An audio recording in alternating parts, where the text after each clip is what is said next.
नमस्कार, फाइटर समाचार में आपका स्वागत है। पेश आज 21 अक्टूबर सुबह 6 बजे राजस्थान की खास खबरें। राजस्थान में अगले महीने होने वाले विधानसभा चुनाव में इस बार निर्वाचन आयोग ने होम वोटिंग की सुविधा दी है। 80 साल या इससे ज्यादा उम्र और 40% से ज्यादा दिव्यांगजन को होम वोटिंग का ऑप्शन दिया जाएगा। इसके लिए आवेदन भरने की प्रक्रिया शुरू हो गई है। इन वोटर्स के घर BLO जाएंगे और फॉर्म 12D देकर उनसे होम वोटिंग का ऑप्शन लेंगे। आवेदन देने की प्रक्रिया 4 नवंबर तक जारी रहेगी। राज्य निर्वाचन विभाग से जारी शेड्यूल के मुताबिक 20 अक्टूबर से 4 नवंबर तक BLO उन रजिस्टर्ड मतदाताओं के घर जाएंगे जो होम वोटिंग के दायरे में आते हैं। यहाँ वे मतदाताओं को होम वोटिंग की सुविधा के बारे में बताएंगे और उनके सहमत होने पर उनको फॉर्म 12D देंगे। ये फॉर्म BLO ही 30 अक्टूबर से 4 नवंबर के बीच जमा करेंगे।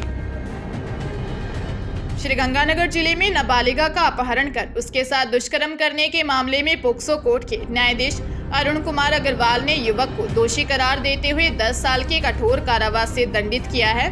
साथ ही उस पर जुर्माना लगाया है। इसके अलावा एक जने को अदालत ने दोष मुक्त किया है। जानकारी के अनुसार सूरतगढ़ सदर थाने में 18 सितंबर 2017 को पीड़ित व्यक्ति ने दर्ज रिपोर्ट में बताया कि 11 सितंबर को उसकी नाबालिग पुत्री घर में थी। वह खेत से घर लौटा तो उसकी पत्नी ने बताया कि नाबालिग पुत्री घर में नहीं है।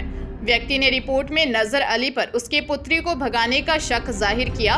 जांच के दौरान पुलिस ने नजर अली को गिरफ्तार कर पीड़िता व नजर अली का मेडिकल करवाया। इस दौरान पीड़िता से दुष्कर्म की पुष्टि हुई। आरोपी पीड़िता का अपहरण कर चक 5 NDR के पास ले गया था और वहां उसने उसके साथ कई बार दुष्कर्म किया था।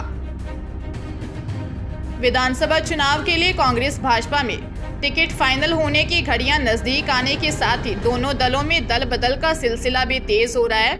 नागौर की पूर्व सांसद ज्योति मिर्धा ने कांग्रेस छोड़ भाजपा ज्वाइन की, तब से दल बदल की सुगबुगाहट बढ़ी है। अब जैसलमेर बाड़मेर के सांसद रहे कर्नल सोनाराम चौधरी अचानक दिल्ली में अकबर रोड स्थित भाजपा प्रदेश चुनाव प्रभारी प्रहलाद जोशी के निवास पर पहुंचे। अटकलें हैं कि वे कभी भी पाला बदल सकते हैं। इधर कांग्रेस को सिरोही में बड़ा झटका लगा, जहां कुलदीप सिंह देवड़ा ने भाजपा का दामन थाम लिया। वहीं जालोर के सांचौर में भाजपा से नाराज 2 नेता जीवाराम व दानाराम चौधरी 10 दिन से पार्टी को चिता रहे हैं। वहीं BTP के उदयपुर जिला प्रभारी सुखपंत बागड़ी मीणा ने पार्टी से इस्तीफा दे दिया। भाजपा में भी बगावत के स्वर उठ रहे हैं। तिजारा में बालकनाथ के खिलाफ मामन सिंह यादव, किशनगढ़ में भागीरथ चौधरी के खिलाफ विकास चौधरी और नगर में जवाहर सिंह बेडम के खिलाफ अनीता सिंह गुर्जर ने मोर्चा खोल दिया है। कार्मिक विभाग ने RAS 2023 के तहत राज्य सेवा में 67 पद बढ़ाए हैं।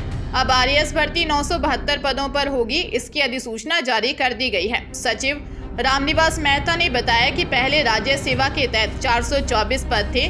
कार्मिक विभाग से प्राप्त संशोधित वर्गीकरण के अनुसार 67 पद बढ़ाने से अब राज्य सेवा में 491 पद हो गए हैं। अधीनस्थ सेवा के लिए 481 पदों पर भर्ती की जाएगी।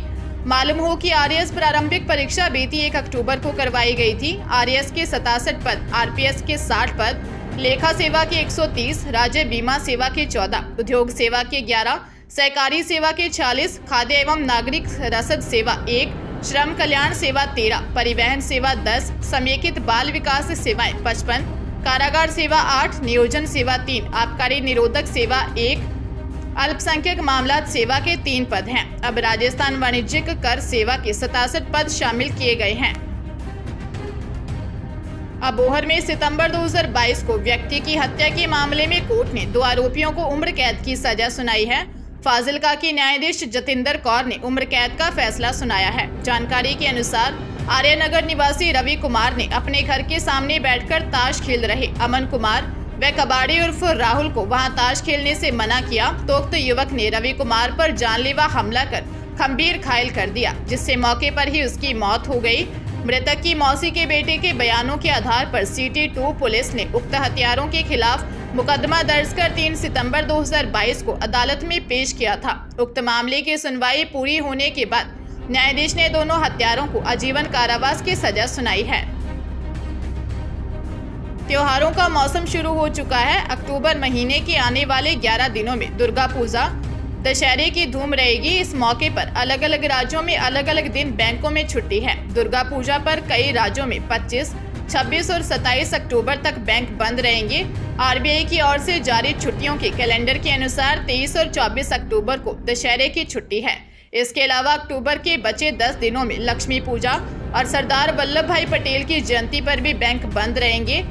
अक्टूबर महीने में शनिवार और रविवार के अलावा बैंक किस किस दिन बंद रहेंगे? अक्टूबर के बचे हुए 11 दिनों में 8 दिन बैंक बंद रहेंगे। हालांकि अक्टूबर महीने में भी बैंक छुट्टियों के दौरान बैंकों की ऑनलाइन सेवाएं हर दिन की तरह काम करती रहेंगी। ऐसे में आप अपना काम निपटाने के लिए उसका इस्तेमाल कर सकते हैं। सरकारी स्कूल के बच्चे साइबर सुरक्षा का पाठ पढ़ेंगे। कक्षा 1 से 8वीं तक के बच्चों को साइबर सेफ्टी का पाठ पढ़ाया जाएगा। शिक्षा विभाग ने इसका सिलेबस जारी कर दिया है। विभाग ने सिलेबस तैयार करने के लिए राज्य परियोजना निदेशक की अध्यक्षता में एक कमेटी का गठन किया था। कमेटी ने बच्चों की शैक्षणिक क्षमता को देखते हुए सिलेबस तैयार किया है। शिक्षा विभाग ने हाल ही में बेसिक कंप्यूटर अनुदेशकों और कंप्यूटर अनुदेशकों की हाल में नियुक्ति दी है। विभाग इनका जॉब प्रोफाइल तैयार कर रहा है। अब यह शिक्षक बच्चों को कंप्यूटर शिक्षा का अध्ययन और साइबर सेफ्टी का ध्यान देंगे। साथ ही बच्चों को बताया जाएगा कि आधुनिक तकनीकी से किस प्रकार से सुरक्षित रहा जा सकता है। साइबर सेफ्टी के तहत बच्चों को इंटरनेट उपयोग के बारे में बताया जाएगा। इसके लिए दिशा निर्देश जारी किए गए हैं। भीलवाड़ा चित्तौड़गढ़ जिले की मांडलगढ़ बेंगू की सीमा पर यात्रियों से भरी रोडवेज बस खाई में गिर गई। अचानक ब्रेक फेल होने से ड्राइवर का बैलेंस बिगड़ गया। हादसे में एक यात्री की मौत हो गई। इस रास्ते से काफी संख्या में लोग जोगणिया माता के दर्शन करने जा रहे थे। उन्होंने बस में फंसे लोगों को बाहर निकाला। तब तक बेंगू पुलिस मौके पर पहुंची। जानकारी के अनुसार जोगणिया माता की तरफ से भीलवाड़ा डिपो की एक बस यात्रियों को लेकर मांडल की तरफ आ रही थी। इसी दौरान बेंगू व मांडलगढ़ सीमा पर बस का ब्रेक फेल हो गया और बैलेंस बिगड़ने पर तेज गति से सड़क के किनारे खाई में गिर गई। हादसे में बस में सवार प्रभुलाल ढोली की मौत हो गई। वह 2 से ज्यादा यात्री घायल हुए हैं। बेंगू थाना पुलिस मामले की जांच कर रही है। विधानसभा चुनाव के मद्देनजर चुनाव आयोग के निर्देश पर हनुमानगढ़ जिले की खुइया पुलिस ने नाकाबंदी के दौरान बड़ी कार्रवाई करते हुए कार से 60 लाख रुपए की नकदी जब्त की है। साथ ही कार सवार 2 लोगों को डिटेन किया है। पुलिस से रुपए के संबंध में पूछताछ की, लेकिन कोई संतोषजनक जवाब नहीं मिला है। खुइया पुलिस के अनुसार विधानसभा चुनाव 2023 के चलते नाकाबंदी के दौरान खुइया थाना के सामने एक स्विफ्ट कार को रुकवाकर चेक किया तो कार की डिग्गी में एक बैग मिला जिसमें रुपए भरे थे।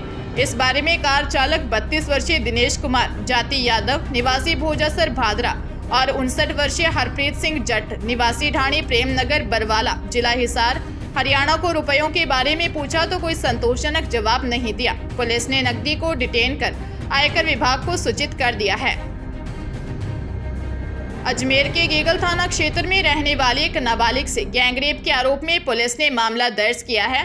पीड़िता की मां ने पुलिस को बताया कि उसकी 17 साल की बेटी घर के बाहर गई थी, तभी पड़ोस में रहने वाले कुछ लोग उसे जबरन उठाकर ले गए। आरोपियों ने नाबालिग के साथ सामूहिक दुष्कर्म किया। साथ ही उसका अश्लील वीडियो बनाकर किसी को बताने पर जान से मारने की धमकियां दी गई। पीड़िता ने घर आकर परिजनों को आप बीती बताई। उसके बाद पीड़िता की मां ने गेगल थाने में रिपोर्ट दर्ज करवाई। पुलिस ने मामले को गंभीरता से लेते हुए 3 आरोपियों के खिलाफ मुकदमा दर्ज किया है। मामले की जांच सीओ मनीष बड़गुर्जर को दी गई है। डूंगरपुर जिले के दोवड़ा थाना क्षेत्र के गरडा गांव में रात को एक साथ 3 घरों में चोरी की वारदात हुई। चोरों ने हेड कांस्टेबल और 2 लेक्चरर के घरों के ताले तोड़कर लाखों रुपयों के सोने चांदी के गहने और रुपए चोरी कर लिए। वारदात के बाद गांव में आक्रोश है। पुलिस ने बताया कि गरडा निवासी रोहित सिंह राव के घर से चोर गहने और कीमती सामान चोरी कर ले गए। उदयपुर जिले में तैनात हेड कांस्टेबल गंभीर सिंह राव के घर और लेक्चरर पृथ्वी सिंह राव के घर से भी लाखों रुपयों के सोने चांदी के गहने और नकदी सहित कीमती सामान चोरी कर ले गए। फिलहाल तीनों परिवारों के लोगों ने आने के बाद ही चोरी के सामान का सही पता लग सकेगा। वही पुलिस ने मामला दर्ज कर चोरों की तलाश शुरू कर दी है।